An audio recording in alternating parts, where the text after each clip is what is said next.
Have you ever made something that felt unique to you? Something brand new and special that only you could have come up with? Whether it's designing landscapes or testing novel concepts or building worlds with programming, those working in the games industry do it every day. This has made game development one of the most inventive and forward-thinking professions right now. Join us as we look at making games through the eyes of women in the industry. We will see how they got to where they are, along with what they're passionate about, and whether they really think making video games is a fair game. But first, who are we? I'm Esther Verhidi, and I graduated from the Game Design Master Program at the IT University of Copenhagen. My name is Anna Subotina. I study Visual Game and Media Design Master's Program at Royal Danish Academy. Anna and I interviewed professionals from the video game industry, and this documentary is part of the Fair Game project.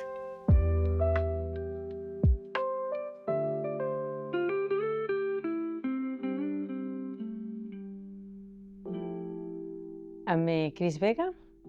I'm from Spain. I've been doing video games for 15, 20 years. I work for a company called IO Interactive. IO Interactive is one of the biggest game studios in Denmark. Known for the iconic Hitman series, they make visually gorgeous and expansive games for players around the world. I'm technical executive producer, and currently I'm actually helping on the Bond project as senior gameplay producer. But it's only a temporary thing. My passion lies within tech. My name is Irene Andersen, and I'm working on IO Interactive as senior lighting artist. And previously I was working for many years as senior and lead environment artist. First question, should I be looking at you or in the camera? Yeah, my name is Perina. I come from Croatia, but I've moved to Sweden, Malmö, 4 years ago. Currently, I'm working as an associate producer at IOI Interactive. So I'm Helena, and I work as a producer for the Danish indie company GameSwing. GameSwing is a dynamic game studio nestled in the heart of Copenhagen who create playful titles such as Stickbolt and Oddballers. I'm 31 years old, and in my free time, I have 2 cats, and that's enough. And I work as a producer. My name is Lisa. I work at Triband here in Copenhagen. Triband crafts comedy games such as What the Golf, What the Bat, and their more recent title, What the Car. I've been working here for like 3 years and a half. And before that, I was in France in another video game company. I guess I'm a gameplay programmer, kind of, or gameplay designer. It's just fancy word for someone who does game design and can also just put stuff in the engine directly. My name is Marlene.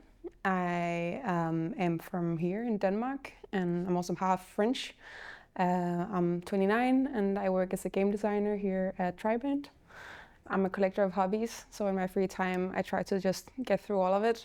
Sometimes it's roller skating or pole dancing or crocheting. Right now I'm getting into knitting, because then I can make sweaters, I guess. Hi, I'm Ali. I'm from the States. I work as a sound designer, and I'm like switching between Triband, which I worked at for 2.5 years, to my own company, Knock Knock Audio. I'm Lena Mek. I'm from Cozy Game Studio.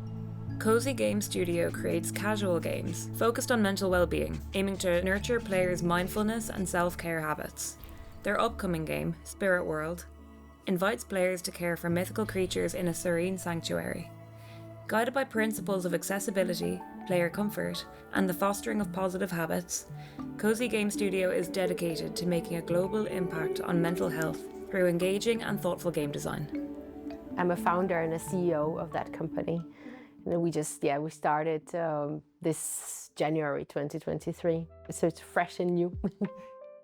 As we can see, these creators work on very different projects. But what inspired them to begin working with games in the first place? Let's hear what they have to say. I studied architecture and I dropped out the first year, and then I didn't know what to do. I used to study art history. My family didn't have video games, so it wasn't something that was encouraged to do in free time. So I was very I was outdoors most of the time. When I was younger, I was very much into graffiti, and I have like that visual part of me. And then it was, in fact, sometimes during the high school that I got hooked to my first video game, and it was San Andreas. Through meeting like other people in arts and culture, I started getting introduced to very artistic like indie games that I had no idea existed. I got really interested by it and was wondering why no one was talking about it in art history. I remember very clearly being a kid and wanting to make video games. So it's like I was making little board games as a kid in class because I was very bored, and I never really listened to the teachers, which was a problem. So I studied computer science. I took administration as my bachelor. And then I took, that was in arts and culture. And then I decided to take the master as well, which was management of creative business processes. And a lot of people sort of took it for film or books or theater. And yeah, I used it to get into games. When I started in games, I always wondered, like, I mean, I'm very visual, I like a lot to draw. I decided to try and see if I could kind of mix the two worlds and wrote my bachelor thesis on video games and realized that you totally could. And then I felt like, what do I do with this? I mean, am I going to work in a bank? Or I like to play video games. And then I thought this would be super cool to get into it. I was amazed by the visuals and by the possibilities in video games. You should go to GDC and just check out if you like the industry. And then I get to GDC and like everyone is friendly and everyone is humble, which is like also strange experience, but that was my first experience. While speaking to these people, we found ourselves reflecting on the range of backgrounds they presented. So nice to hear that these people are from many different backgrounds. This is something I really appreciate in the industry. I studied applied linguistics and programming. For me, it was even more like unexpected turn to go into the gaming masters and just the gaming industry in general. Yeah, I'm coming from a psychology. Because of that, I was also a bit unsure if I have enough knowledge to enter the game industry or if I should have more game-specific education. So that's why it's also encouraging to hear that they are coming from different backgrounds and how they could utilize that. In addition to their backgrounds, we were also interested in how these game professionals ended up where they are. I got the opportunity at IO Interactive is a studio that is very known. So I think that opened a lot of doors for me afterwards. The team I was working on, it was very welcoming. I had the opportunity of having great mentors and great people around me that I think made that easy. But yeah, I must recognize that for someone starting nowadays, it's very hard. If you look at many of the job postings, like someone that has shipped 3 AAA games, how do I do that? I mean, I was fairly terrified of changing from arts to games because it seemed to be very heavily sort of technically influenced, I guess. But luckily through my master's interviews and through my study, I was able to sort of contact quite a few people and got to know a lot of people within the industry. And I also found out all of the sort of contact points that you could have. For me, I think that I had a stepping stone in my master's, which gave me sort of a broad view of what the industry looks like.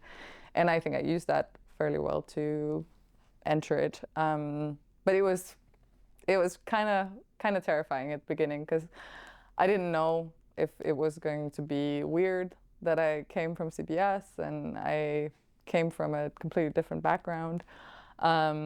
And all I could do was sort of pretend to be confident about it until I was actually confident about fitting in and everything.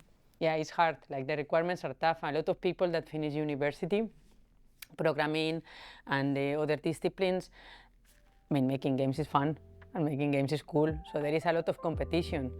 I feel I can relate a lot to what was said about just being I'm not yet a newly graduate, but I'm soon to be. And I feel that it's really Like it's really like that in the industry right now, that it's very difficult to get a like starting position and a beginner position, because a lot of like companies actually expect you to like already have a huge portfolio and 3 AAA games, as was said, already like published and released from you. Many people who we interviewed mentioned this, that it's important to network. Especially to find people who are in the same role you want to be when you graduate. If you have an interest in working with games, the best place to start is at the beginning. How did these women enter the industry? Do side courses, do internships, participate in game jams. It's also a great opportunity to network, because there you will mix with people that maybe is in the industry and it's like, I remember that person. That was super cool. And then maybe you cross paths with that person in a job interview. As a tiny, tiny studio, I'm looking at people who are self-directed. So, you know, people who I can see that they can like go their own way and they can find solutions. So that's one thing. And then I think the other one, which is more on sort of psychological level, is to look into that imposter syndrome, I would say, because we can walk around and say, oh, but it's the society that made me that way, and blame people. And yeah, there's many things to blame, but until we don't figure it out inside of ourselves, it's not gonna change, because, you know, it's like, what is that quote? I think it's like, you're not responsible for the things that happen to you, but you're responsible for where you go forward from there. If I was to give an advice, it would be to get out there, show people what your passion is, show people what you're good at. In practical sense, it would mean that if you're aware of your skills, then go out and try to, you know, use them. It can be by volunteering, it can be by joining your local group, it can be by applying for game jams.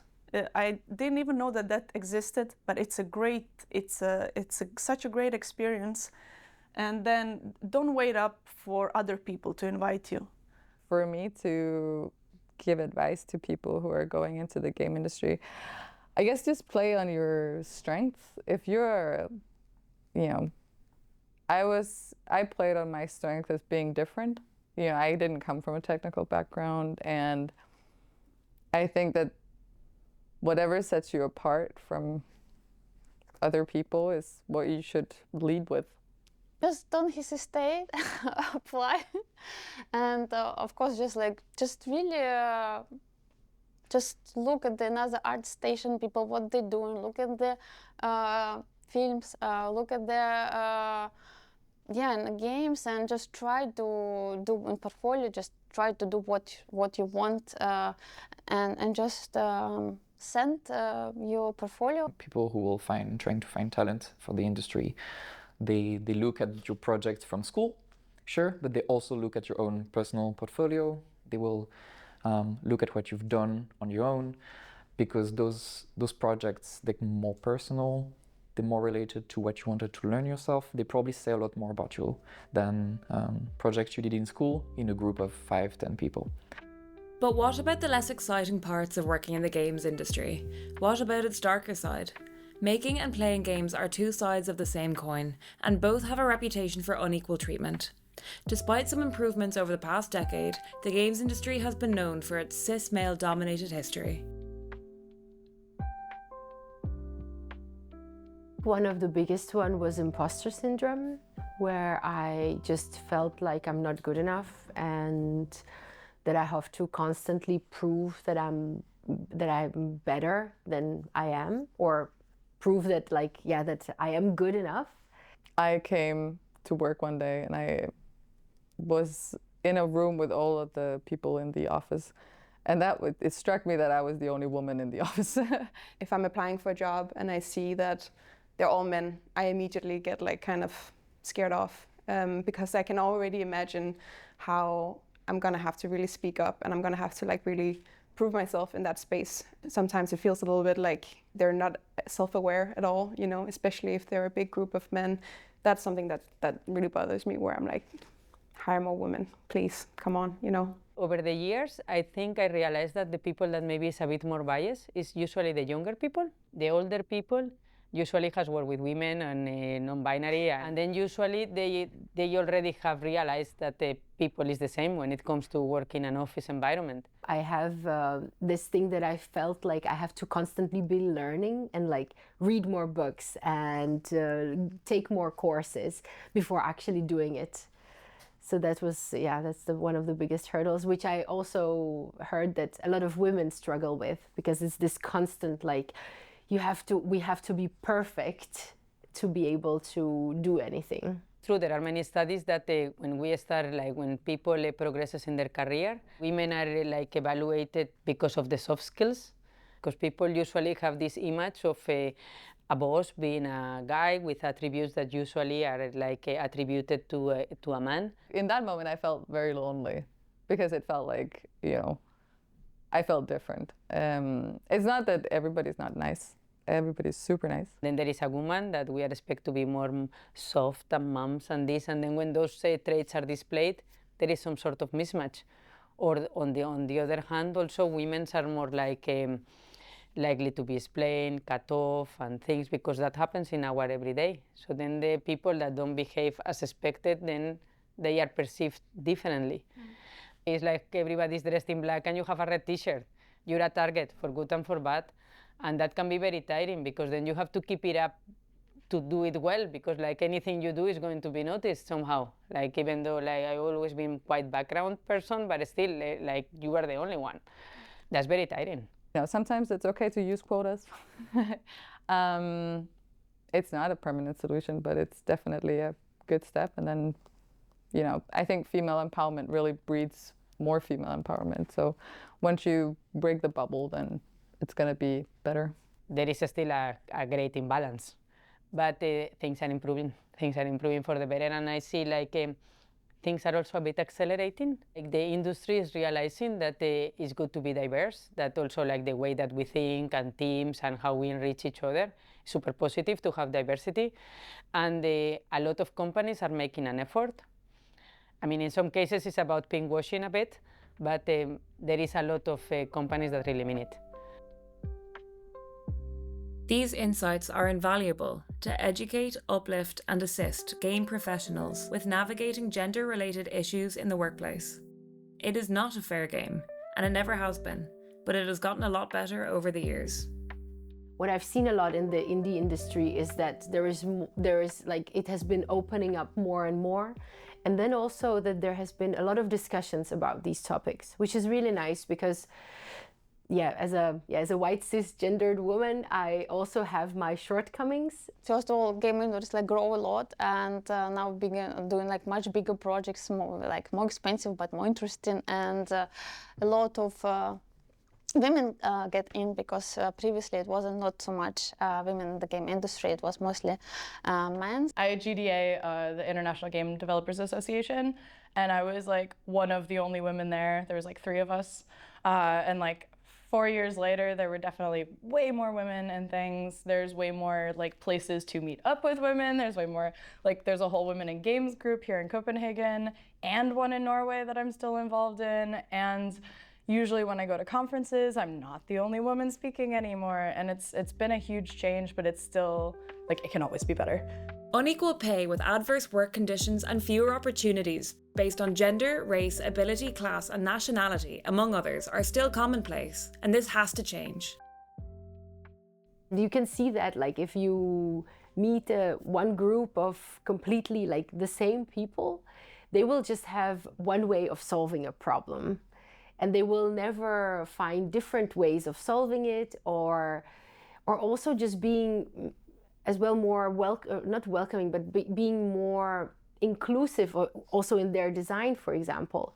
More women actually join the industry, which is really good, because they start like, they just, this is great. And a lot of young, actually talented people just from intern and juniors are joining, like from 19 years old. I think nowadays there is room for everyone to coexist and to do games together. And I also think it's like enriches the ideas, the people. So if I could do like this, I would like even out the thing with different profiles and not having a majority of cisgender white males. Okay, I would change that majority and make it more diverse. So that would be a very cool wish, if it would be granted. These testimonials can be intimidating, especially for young creatives angling towards making games to build their ideas. Nothing kills creativity like being treated unfairly. It's like everybody's dressed in black and you have a red t-shirt. You're a target, for good and for bad. But this is exactly why things need to change, and not just for women, but for everyone. Let's build communities, safety nets, and support diverse game projects where we can. Female empowerment really breeds more female empowerment. So let's ask again, have you ever wanted to make something that felt unique to you? If yes, then don't let anything get in your way. I think nowadays there is room for everyone to coexist and to do games together. This industry is always changing, and all of us can change it for the better by speaking up for others and for ourselves. For everyone, for the future, it's vital that we make this a fair game.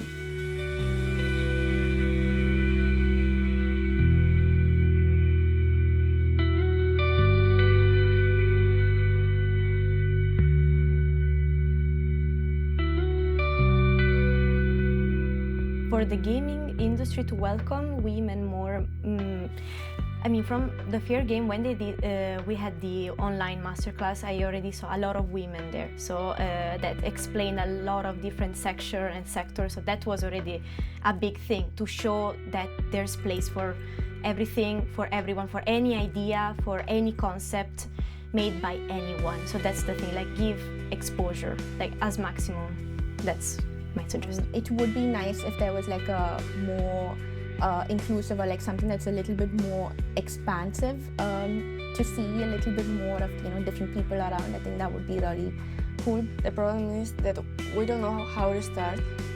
From my point of view, I don't know how to start to being part of this fight.